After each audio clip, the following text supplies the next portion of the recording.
নমস্কাৰ সকলোকে। আজি আমি এইটো ভিডিঅ'ত ইনুমেৰেটৰ বা গণনাকাৰী বিষয়াসকলে আপোনালোকৰ ঘৰত গৈ কোনবিলাক বিষয় চাব বা কি প্ৰশ্ন কৰিব পাৰে সেই বিষয়ে আলোচনা কৰিম।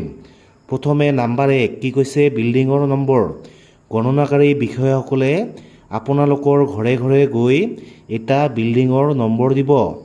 তাৰপিছত নাম্বাৰ 2 চেঞ্চাছ হাউচৰ নম্বৰ, মানে ইনুমেৰেটৰসকলে আপোনালোকৰ ঘৰত এটা চেঞ্চাছ হাউচ নাম্বাৰ দিব।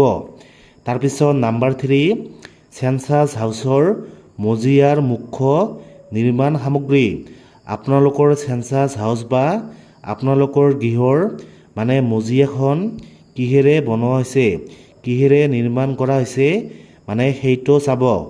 প্ৰথমে কি আছে, মাটি, তাৰপিছত কাঠ বা বাঁহ, তাৰপিছত পোৰা ইটা, তাৰপিছত কি আছে, শিল বা চিমেণ্ট, তাৰপিছত ফ্ল'ৰ টাইলছ বা অন্যান্য, মানে আপোনালোকৰ ঘৰৰ মজিয়াখন কোনটো সামগ্ৰীৰে তৈয়াৰী সেইটো মানে চাব। তাৰপিছত নাম্বাৰ 4 চেঞ্চাছ হাউচৰ বেৰৰ মুখ্য নিৰ্মাণ সামগ্ৰী। আপোনালোকৰ চেঞ্চাছ হাউচ বা আপোনালোকৰ ঘৰৰ মানে ৱাল কোনটো সামগ্ৰীৰে তৈয়াৰী মানে সেইটো চাব। প্ৰথমে কি আছে, ঘাঁহ, তাৰপিছত খেৰ বা বাঁহ, তাৰপিছত প্লাষ্টিক বা পলিথিন, তাৰপিছত কি আছে, মাটি বা কেঁচা ইটা, তাৰপিছত কাঠ, তাৰপিছত পোৰা ইটা, তাৰপিছত কি আছে, শিল, তাৰপিছত চিমেণ্ট, ধাতু বা এছবেষ্টৰ আৰু অন্যান্য। আপোনালোকৰ ঘৰটোৰ ৱাল মানে কোনটো সামগ্ৰীৰে নিৰ্মিত মানে সেইটো চাব। যদি টিনেৰে নিৰ্মিত হয় তেনেহ'লে কোনটো হ'ব, ধাতু বা এছবেষ্টৰ, মানে এইটো হ'ব। তাৰপিছত নাম্বাৰ 5 চেঞ্চাছ হাউচৰ ছাদৰ মুখ্য নিৰ্মাণ সামগ্ৰী। আপোনালোকৰ ঘৰৰ বা আপোনালোকৰ চেঞ্চাছ হাউচটোৰ ছাদ বা ছাল মানে কোনটো সামগ্ৰীৰে তৈয়াৰী সেইটো চাব। প্ৰথমে কি আছে, ঘাঁহ, খেৰ, বাঁহ, তাৰপিছত প্লাষ্টিক বা পলিথিন, তাৰপিছত মাটি, তাৰপিছত কাঠ, পোৰা ইটা, তাৰপিছত শিল, চিমেণ্ট, ধাতু বা এছবেষ্টৰ অন্যান্য, মানে যিটো হয় গণনাকাৰী বিষয়াসকলে সেইটো অপশ্যনত ক্লিক কৰিব। তাৰপিছত নাম্বাৰ 6 চেঞ্চাছ হাউচটো মূলতঃ কিহৰ বাবে ব্যৱহাৰ কৰা হৈছে। আপোনালোকৰ চেঞ্চাছ হাউচটো কোনটো কামৰ কাৰণে ব্যৱহাৰ কৰা হয় মানে সেই বিষয়ে চাব। প্ৰথমে কি আছে, বাসগৃহ, তাৰপিছত বাসগৃহ আৰু অন্যান্য কাম, তাৰপিছত কি আছে, দোকান বা কাৰ্যালয়, তাৰপিছত বিদ্যালয় বা মহাবিদ্যালয়, চিকিৎসালয় বা ডিছপেঞ্চাৰী, হোটেল বা লজ, তাৰপিছত কি আছে, উপাসনাস্থলী, মানে মন্দিৰ বা মছজিদ হ'লে এইটো হ'ব। তাৰপিছত কি, অন্যান্য, তাৰপিছত কি আছে, খালী বা বন্ধ। আপোনালোকৰ চেঞ্চাছ হাউচটো যদি মানে খালী এনে পৰি আছে বা বন্ধ আছে তেনেহ'লে এইটো অপশ্যনত ক্লিক কৰিব। তাৰপিছত নাম্বাৰ 7 চেঞ্চাছ হাউচটোৰ অৱস্থা, মানে আপোনালোকৰ চেঞ্চাছ হাউচটোৰ অৱস্থা কেনেকুৱা এইটো মানে চাব। প্ৰথমে কি আছে, ভাল, তাৰপিছত কি, বাসযোগ্য, মেৰামতিৰ প্ৰয়োজন, জৰাজীৰ্ণ বা বাসৰ অনুপযোগী। আপোনালোকৰ চেঞ্চাছ হাউচটো বা আপোনালোকৰ ঘৰটোৰ অৱস্থা কেনেকুৱা মানে সেইটো চাব। তাৰপিছত 8 নম্বৰ হাউচ হোল্ডৰ নম্বৰৰ ক্ৰম সংখ্যা, এইটো মানে মোবাইলত এপছত মানে অটোমেটিকেলি জেনেৰেট হ'ব, এইটো মানে ঘৰত লিখি দিব নালাগে।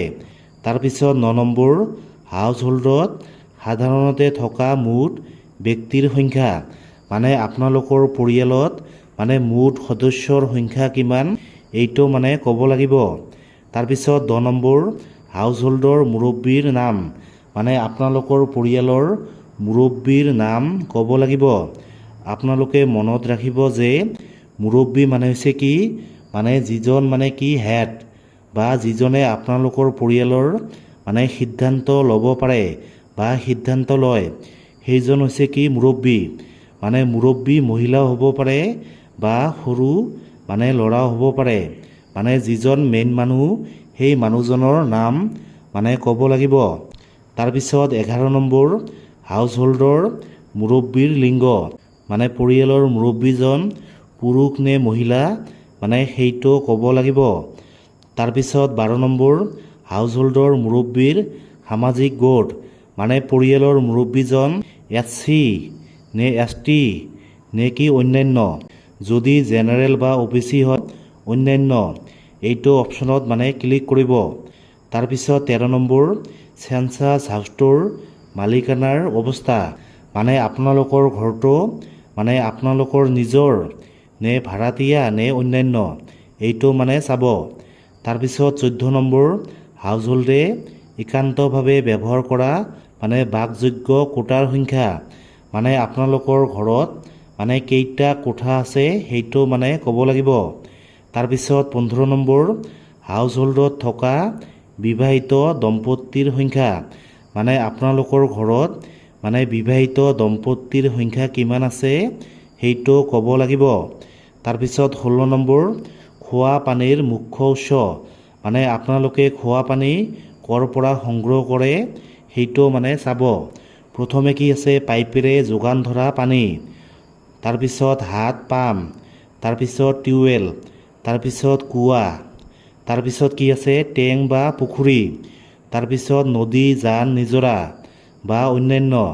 তাৰপিছত 17 নম্বৰ খোৱা পানীৰ উৎস ক'ত অৱস্থিত মানে আপোনালোকে খোৱা পানী ক'ৰ পৰা মানে সংগ্ৰহ কৰে। প্ৰথমে কি আছে ঘৰৰ ভিতৰত, চৌহদৰ ভিতৰত, তাৰপিছত ঘৰৰ ওচৰত, তাৰপিছত ঘৰৰ পৰা দূৰত। তাৰপিছত 18 নম্বৰ পোহৰৰ মুখ্য উৎস, প্ৰথমে কি আছে বিদ্যুৎ, তাৰপিছত কেৰাচিন, সৌৰশক্তি বা ছ'লাৰ, তাৰপিছত কি আছে অন্যান্য। তাৰপিছত 19 নম্বৰ শৌচালয়ৰ সুবিধা, ঘৰৰ ভিতৰত নে চৌহদৰ ভিতৰত। তাৰপিছত কি আছে ভাগ বতৰা কৰি ব্যৱহাৰ কৰা মানে 2-3টা পৰিয়ালে মিলি যদি এটা শৌচালয় ব্যৱহাৰ কৰে তেন্তে কি হ'ব ভাগ বতৰা কৰি ব্যৱহাৰ কৰা। তাৰপিছত ৰাজহুৱা বা সমূহীয়া, তাৰপিছত কি আছে শৌচালয় নাই, আপোনালোকৰ যদি শৌচালয় নাই তেনেহ'লে এইটো অপশ্যনত ক্লিক হ'ব।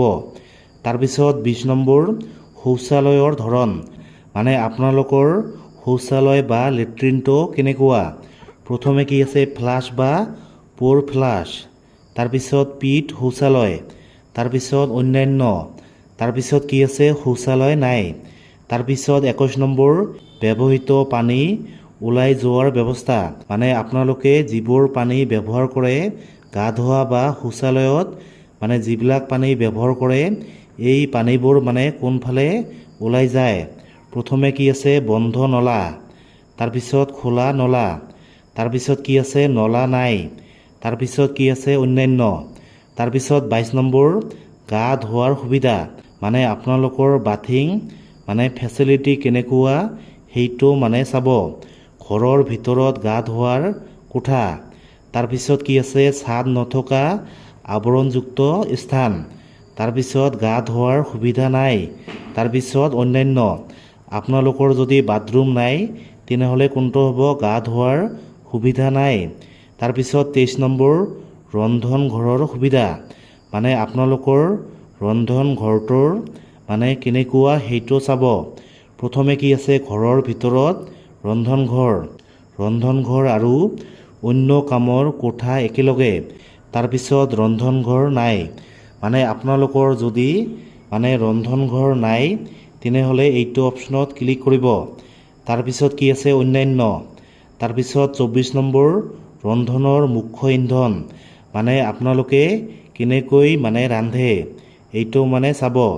প্ৰথমে কি আছে খৰি, তাৰপিছত শস্যৰ অৱশিষ্টাংশ, তাৰপিছত গোবৰৰ গুটি, তাৰপিছত কয়লা বা কোক, তাৰপিছত কেৰাচিন, তাৰপিছত কি আছে বিদ্যুৎ, বায়'গেছ আৰু কি অন্যান্য মানে আপোনালোকে মানে কিহেৰে ৰন্ধা বঢ়া কৰে সেইটো মানে চাব। তাৰপিছত 25 নম্বৰ ৰেডিঅ' বা ট্ৰেনজিষ্টৰ মানে আপোনালোকৰ ঘৰত ৰেডিঅ' আছেনে নাই সেইটো চাব। তাৰপিছত 26 নম্বৰ টেলিভিছন মানে আপোনালোকৰ ঘৰত টিভি আছেনে নাই সেইটো চাব। তাৰপিছত 27 নম্বৰ ইণ্টাৰনেটৰ সুবিধা আপোনালোকৰ ঘৰত মানে ইণ্টাৰনেটৰ সুবিধা আছেনে নাই সেইটো চাব। তাৰপিছত 28 নম্বৰ লেপটপ বা কম্পিউটাৰ যদি আছে তেনেহ'লে আছে আৰু যদি নাই তেনেহ'লে নাই। এইটো অপশ্যনত মানে ক্লিক কৰিব। টেলিফোন বা মোবাইল ফোন, আপোনালোকৰ ঘৰত টেলিফোন বা মোবাইল যদি আছে তেনেহ'লে কি হ'ব? আছে। আৰু যদি নাই তেনেহ'লে হ'ব কি? নাই। তাৰপিছত 30 নম্বৰ, মোবাইল ফোনৰ ধৰণ, মানে আপোনালোকৰ মোবাইল ফোনটো কেনেকুৱা? প্ৰথমে কি আছে? স্মাৰ্টফোন, তাৰপিছত কেৱল সাধাৰণ মোবাইল বা দুয়োটাই অথবা নাই। যদি আপোনালোকৰ ঘৰত মানে মোবাইল ফোন নাই তেনেহ'লে কি হ'ব? নাই। তাৰপিছত 31 নম্বৰ, চাইকেল আৰু স্কুটাৰ বা মটৰ চাইকেল, যদি আপোনালোকৰ ঘৰত মানে চাইকেল আৰু স্কুটাৰ মানে দুয়োটাই আছে তেনেহ'লে কি হ'ব? দুয়োটাই। এইটো অপশ্যনত মানে ক্লিক কৰিব। আৰু যদি এটাও নাই তেনেহ'লে কি হ'ব? কোনোটোৱেই নাই। তাৰপিছত 32 নম্বৰ, কাৰ, জীপ, ভেন, মানে আপোনালোকৰ ঘৰত যদি চাৰিচকীয়া বাহন আছে বা কাৰ আছে বা জীপ আছে বা ভেন গাড়ী আছে তেনেহ'লে মানে এইটো মানে হয় নহয়, এইটো মানে ক্লিক কৰিব। তাৰপিছত 33 নম্বৰ, হাউচ হোল্ডে মুখ্যভাৱে খোৱা খাদ্য শস্য, মানে আপোনালোকে কোনটো খাদ্য খায়?